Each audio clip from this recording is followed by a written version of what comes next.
ఓం నమో శ్రీ లక్ష్మీ వెంకటేశ్వరాయ శ్రీ మహాగణాధిపతియే నమః. ఉగ్రం వీరం మహావిష్ణుం జ్వలంతం సర్వతోముఖం నృసింహం భీషణం భద్రం మృత్యుర్నమామ్యహం. ప్రేక్షకుల నమస్కారాలు తెలియజేస్తూ మనం ఈ మాసం అంటే జూన్ నెల రాశులకి ఎలా ఉంటుందనేటువంటి విషయాన్ని స్పష్టంగా తెలుసుకుందాం. మరి గ్రహాల యొక్క పరిస్థితి చూసినట్లయితే మనకి మేషరాశిలో వృషభ రాశిలోకి వచ్చేటప్పటికి రవి ఉన్నాడు, మిథున రాశిలో గురుడు, కర్కాటక రాశిలో కుజుడు, మరి మేష రాశిలో శుక్రుడు, శనేమో మీన రాశిలో శని, రాహు కుంభరాశిలో కేతు సింహరాశిలో. ఈ విధమైనటువంటి గ్రహాల యొక్క సంచారం ఉండడం ద్వారా ఇది సర్పదోష సంబంధమైందని అంటూ ఉంటారు. ఏదైనప్పటికీ దీని యొక్క ప్రభావం వల్ల అవచ్చు మనం వ్యక్తిగతమైనటువంటి రాశులకి ఈ జూన్ నెల ఎలా ఉంటుంది అనే విషయాన్ని మనం బాగా ఆలోచిద్దాం. తద్వారా సులభమైన పరిహారాల ద్వారా ఈ రాశుల్లో ఉన్నటువంటి మనకి సులభమైన పరిహారాల ద్వారా తప్పనిసరిగా దానిని మనం చెడు ప్రభావాన్ని నివారించుకుంటూ సన్మార్గంలో వెళ్ళడానికి జ్యోతిషం ఒక లైట్లా మనకు ఉపయోగపడి ఎంతో ఉపయోగకరంగా ఉంటుంది. ఇది హ్యాండ్ బుక్ అంటారు, కరసాధన లాంటిది పంచాంగం. చేత ఖగోళంలో ఉన్నటువంటి గ్రహాల ఆధారంగా తీసుకుని చెడు వస్తుందనేప్పుడు జాగ్రత్తలు, మంచి వస్తుందన్నప్పుడు కొంచెం వేగవంతంగా వెళ్ళి మన విజయాన్ని మనం సాధించగలుగుతాం.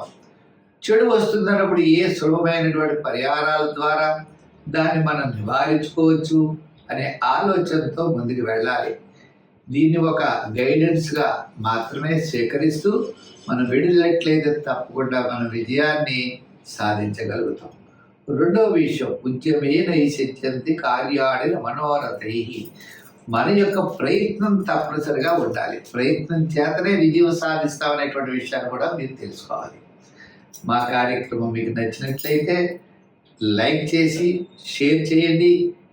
ప్రతి ఒక్కరు కూడా ఈ కార్యక్రమాన్ని 10 మందికి అందిస్తారని ఆశిస్తూ మనం కన్యారాశి, ఈ కన్యారాశికి 6వ స్థానంలో ఉన్నాడు రాహు. మిగిలిన గ్రహాలన్నీ సామాన్యంగా ఉన్నాయి. మరి కన్యారాశికి దశమంలో గురుడు వచ్చేసాడు, శని 7వ స్థానంలో. ఈ విధంగా ఉండడం ద్వారా అంటే అసలైన ప్రధానమైన గ్రహం 6వ స్థానంలోకి రావడం ద్వారా కొన్ని విజయాలు అవకాశాలు ఉన్నాయి. ఉద్యోగపరంగా చూస్తే స్థాన చలన అవకాశాలు కనబడుతున్నాయి, ఇంతకన్నా బెటర్ అవకాశాలు రావచ్చు. రాజకీయ పరంగా చూస్తే సామాన్యంగా ఉన్నది. వృత్తుల పరంగా చూస్తే ఆర్థిక డెవలప్మెంట్స్ మొట్టమొదటి జూన్ 15 తర్వాత జూన్ నెలాఖరు వరకు ఆర్థిక డెవలప్మెంట్స్ చాలా అనుకూలంగా ఉన్నాయి. కాస్త విజయం సాధించగలుగుతారు. సంతానపరమైన వ్యవహారాలు, కుటుంబపరమైన వ్యవహారాల్లో చక్కని ప్రోత్సాహం జూన్ 15 నుంచి జూన్ నెలాఖరు లోపల మీకు లభిస్తుంది. తప్పనిసరి పరిస్థితుల్లో చేయవలసిన పనులు మాత్రమే చేయండి. ముఖ్యమైన వ్యవహారాలన్నీ కూడా జూన్ 15 తర్వాత చేయండి. జూన్ నెల మీకు ఎంతో ఆనందాన్ని ఇస్తుంది. గ్రహాల యొక్క ప్రభావంలో వ్యతిరేకత అనేది కూడా ఎక్కువగా ఉన్నది. కుజుడు ఒకడు లాభస్థానంలో ఉన్నాడు. స్థిరాస్తి డెవలప్మెంట్స్ కాస్త అనుకూలంగా ఉండొచ్చు. ఏదైనప్పటికీ గురుడు, శని ఇటువంటి ప్రధానమైన గ్రహాలన్నీ కూడా సామాన్యమైన ఫలితాలు ఇస్తున్నాయి కాబట్టి కాస్త శ్రమ అనేది తప్పదు.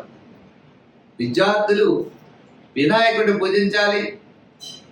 అదేవిధంగా రాజకీయ నాయకులు కొంతకాలం స్తబ్దతగా ఉండాలి. వృత్తుల పోయిన వారు ఆర్థిక డెవలప్మెంట్స్ జూన్ 15 తర్వాత తప్పనిసరిగా కనబడతాయి. వ్యాపారాత్మకమైన ఆర్థిక లావాదేవీల్లో కూడా గృహోపకరణాలు, ఎలక్ట్రానిక్స్, కమిషన్ సంబంధమైన వ్యాపారాదులు, రియల్ ఎస్టేట్ బిజినెస్లు అనుకూలంగా కనపడుతున్నాయి. అంచేత ఈ రాశి వారు కొన్ని విషయాల్లో జాగ్రత్తలు తీసుకుంటూ ఆరోగ్య సూత్రాల్ని పాటిస్తూ గట్టి ప్రయత్నంతో ముందుకు వెళ్ళవలసిన పరిస్థితులు అయితే ఉన్నాయి. మరి వీరు నవగ్రహ ప్రదక్షిణ చేయండి. శనివారం గురువారం 2 వారాలు చేయండి. శనివారం శని భగవానుడిని, గురువారం మన శివాలయంలో కానీ రావి చెట్టు చుట్టూ ప్రదర్శనాలు చేయడం కానీ, దత్తాత్రేయ చరిత్ర ఎక్కువగా బాగా పనిచేస్తుంది. అటువంటి చరిత్రను పఠించండి. శివ దర్శనం చేస్తూ ఉండండి. తద్వారా మీరు విజయం సాధించగలుగుతారు. దానాల్లో తెల్లదానం, సంఖ్యల్లో 5, 6, 8, రంగుల్లో గ్రీన్, లైట్ బ్లూ, తెలుపు, ఈ కలర్స్ని ఎక్కువగా వాడుతూ ఉండండి. ముఖ్యమైన పని మీద వెళ్ళేటప్పుడు మీ యొక్క నిదానము, పట్టుదల ఇవన్నీ కూడా చాలా ప్రధానమైనటువంటి విషయాలు. మైనస్లోకి వెళ్ళేటువంటి అవకాశాలు లేవు. అలా అని చెప్పి వేగంగా మనం ప్లస్లోకి వెళ్ళేటువంటి అవకాశాలు కూడా కనబడట్లేదు. చేత జాతకం బాగోలేదని అనుకోకండి. నెగిటివ్గా ఆలోచించకుండా పాజిటివ్గా ముందుకు వెళ్ళండి. విజయం మీరు తప్పనిసరిగా పొందగలుగుతారు. మీనరాశి. ఈ మీనరాశి వారికి కాస్త వెసులుబాటు అనేది తప్పనిసరిగా జరిగే అవకాశాలు ఉన్నాయి. అది కూడా ఇప్పుడే అంటే చెప్పాలి అంటే జూన్ 15 నుంచి జూన్ నెలాఖరు వరకు చిన్న చిన్న సమస్యలు ఉంటాయి, ఆర్థిక ఇబ్బందులు ఉంటాయి. చాలా ముఖ్యమైన విషయం తెలుసుకోవాల్సిన విషయం, రిస్క్ పని మాత్రం ఎటువంటి పరిస్థితుల్లో చేయకూడదు. అది ప్రయాణాదులైతే రిస్క్ చేయకూడదు. కొంతమంది చీటీలు, బిజినెస్లు అంటూ తెలివి తక్కువ బిజినెస్లు, తెలివి తక్కువ వ్యాపారాలు చేస్తూ ఉంటారు. అవి అస్సలు పనికిరావు.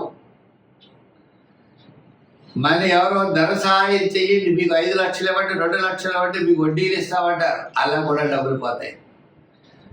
కొంతమందికి ఉద్యోగాలు ఇప్పిస్తామంటూ డబ్బులు తీసుకుంటారు, అవి పోతాయి. ఇలా ఏ విషయాలైనా కూడా అనవసరంగా నమ్మేయడం, అనవసరంగా ముందుకు వెళ్ళిపోవడం. ఏదో సెటిల్ అవుతాడు కదా పిల్లాడు అని అనుకుంటాం, కానీ తప్పులేదు, కానీ వద్దు. ఈ విధంగా అడ్డదోవన మీరు ఏది చేసినా చీటీలు, బిజినెస్ల దగ్గర నుంచి దెబ్బ పడే అవకాశాలే ఉన్నాయి. అందుచేత విద్యార్థులు కష్టపడండి, చదవండి. ఉద్యోగస్తులు కష్టపడండి, ప్రయత్నం చేయండి. వ్యాపార పరంగా ఆర్థిక లావాదేవీలు కూడా తప్పనిసరిగా మీరు విజయాన్ని పొందగలుగుతారు. నిక్కచ్చిగా ఉండండి, అధర్మ మార్గంలో చేయకండి. వృత్తుల పరంగా కూడా అంతే. ఏదో మనం ఇలా పెడితే రాంగ్ రూట్లో పెడితే విజయం సాధిస్తాం అనుకోకండి. అపఖ్యాతి పాలైపోతారు. న్యాయవాదులు అవ్వచ్చు, వైద్యులు అవ్వచ్చు, ఎవరైనా సరే. వ్యాపారపరమైన విషయాల్లో కూడా ఇదివరకు ఏదో సరుకు కొనేవాళ్ళం, అప్పుడు 10 రూపాయలు లాభం వచ్చేది. ఇప్పుడు అటువంటి సరుకు కొనే ప్రయత్నాలు చేయకూడదు. నిజాయితీగా ఉన్నట్లయితే తప్పనిసరిగా మీకు శని భగవానుడి యొక్క అనుగ్రహం తప్పనిసరిగా ఉంటుంది. జూన్ నెల మీనరాశి వారికి కొంత అనుకూలమైన వాతావరణం ఉన్న కారణం చేత అనవసరమైన వ్యవహారాలు రిస్క్ చేయకండి. ఎందు గురించి అంటే జూపిటర్, సాటర్న్ వీటి యొక్క బలాలు లేవు, రాహు యొక్క బలం లేదు. ఏ విధంగానూ మనకు బలాలు లేనప్పుడు, మనం గ్రహానుకూలత లేనప్పుడు మనం విడితే తప్పనిసరిగా ఇబ్బంది పడే అవకాశాలు ఉన్నాయి.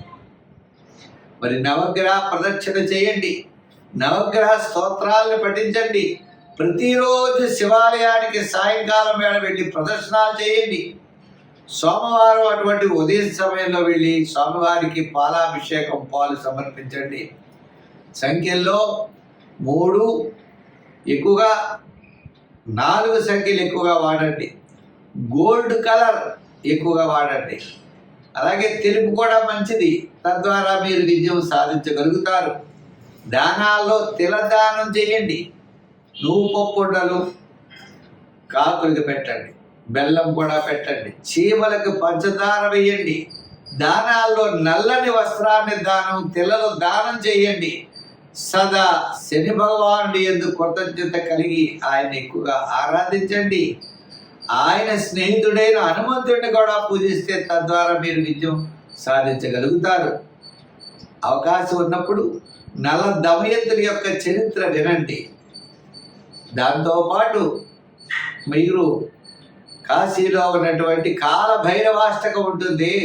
ఆ కాలభైరవాష్టకాన్ని కూడా రోజు వినడం ద్వారా మీకు గ్రహానుకూలత పెరిగి మైనస్లోకి వెళ్ళరు, అలా అని చెప్పి ప్లస్లోకి పెడతారని కాదు, ప్రమాదాలు మాత్రం తప్పుతాయి. అంతా కూడా ఆనందమయమైనటువంటి జీవనంతో ముందుకు వెళ్ళగలుగుతారు. స్వస్తి.